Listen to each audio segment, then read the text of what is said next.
Saudari dan saudara terkasih, apa itu Pentakosta dan apa yang terjadi dalam peristiwa itu?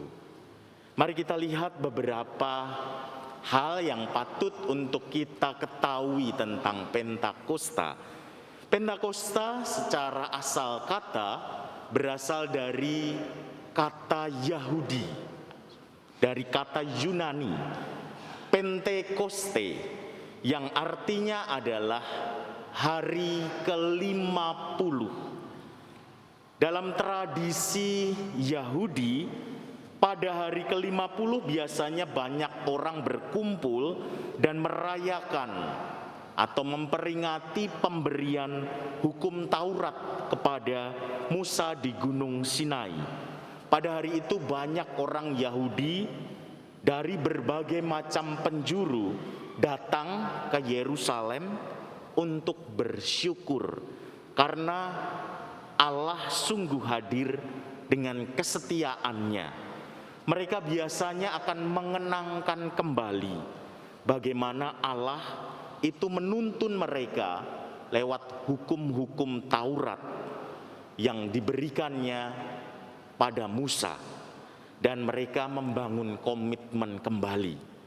Pada waktu yang sama, pada hari ke-50 setelah Paskah, para murid Yesus pun juga berkumpul.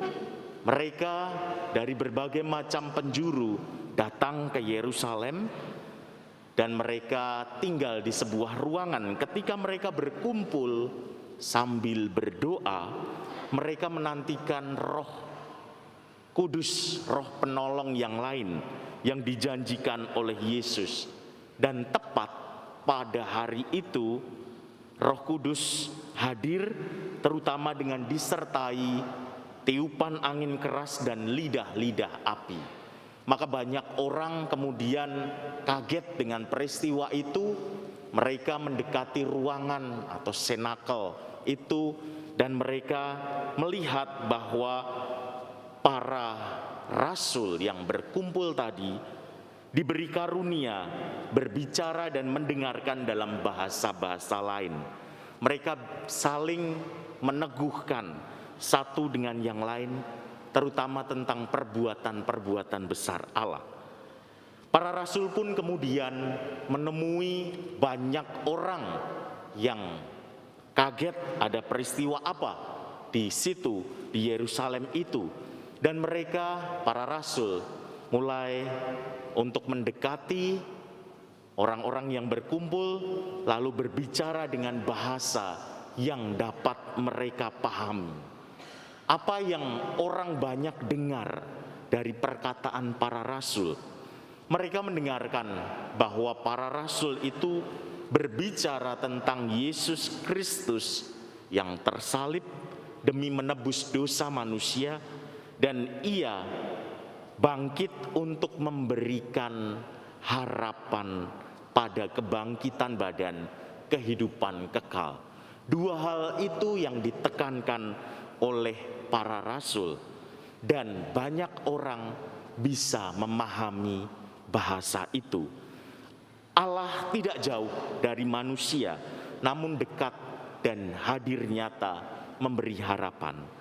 Maka dalam perayaan Pentakosta itu, Roh Kudus sungguh turun atas para rasul dan memberanikan para rasul untuk bersaksi siapa Allah dan tentang kasih Allah itu sendiri.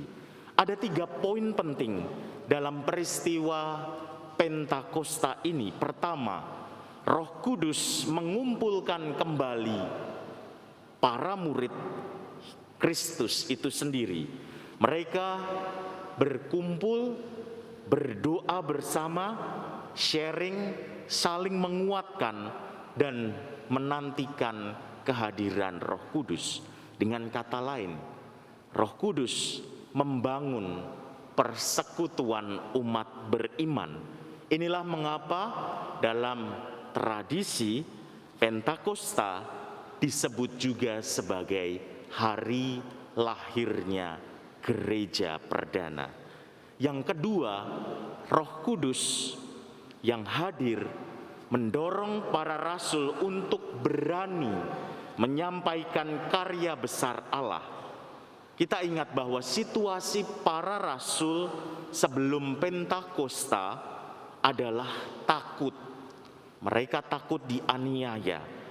Mereka murung karena yang jadi pegangan telah pergi. Mereka tidak bersemangat untuk membawakan kabar sukacita. Namun pada saat Pentakosta itu, mereka dikuatkan satu dengan yang lain. Hati mereka pun mulai terbuka pada pelayanan kasih.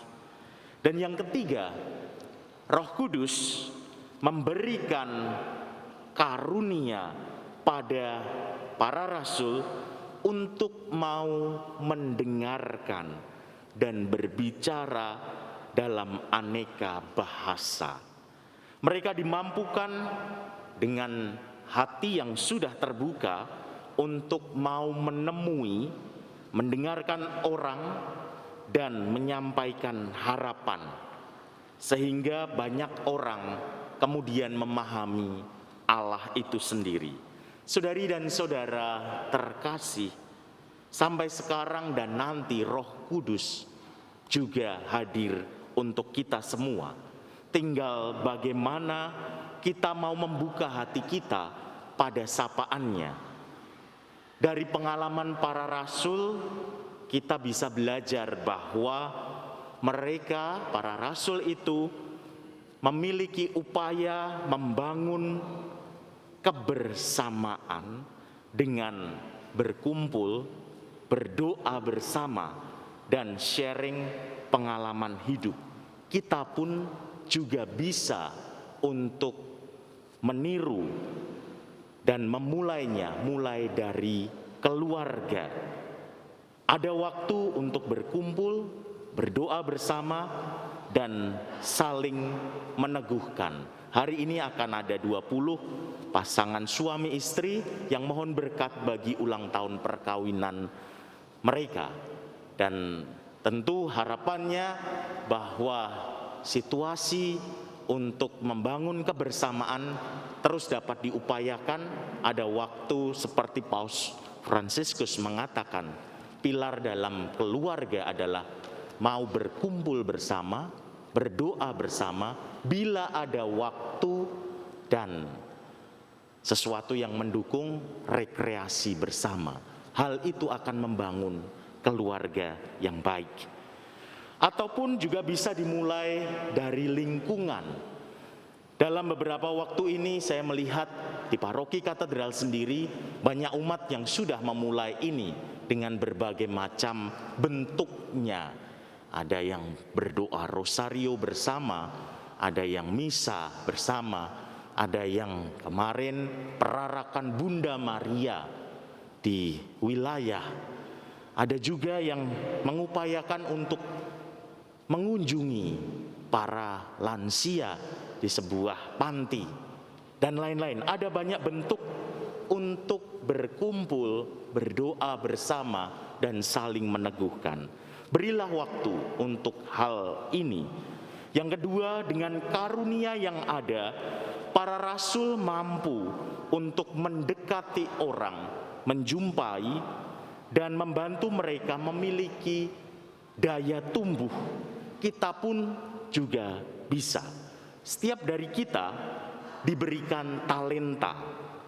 Ada yang memiliki talenta dalam bernyanyi, bermain musik. Ada yang memiliki kemampuan manajerial. Ada yang diberi karunia bisa untuk berolahraga, atau memiliki kemampuan dalam bidang bisnis, kemampuan berpikir yang lebih, dan lain-lain. Setiap dari kita memiliki karunia khusus itu. Maka gunakan ini untuk membantu orang, terutama supaya orang memiliki daya tumbuhnya. Jangan untuk keuntungan diri sendiri. Maka mari kita dalam perayaan ini, selain kita mengenangkan peristiwa turunnya Roh Kudus, kita juga melanjutkan karya-karya baik Roh Kudus dengan mau berkumpul, berdoa bersama, saling meneguhkan, dan menggunakan karunia yang diberikan Allah bagi kita untuk banyak orang. Kemuliaan kepada Bapa dan Putra dan Roh Kudus. Seperti pada permulaan, sekarang, selalu, dan sepanjang segala abad. Amin.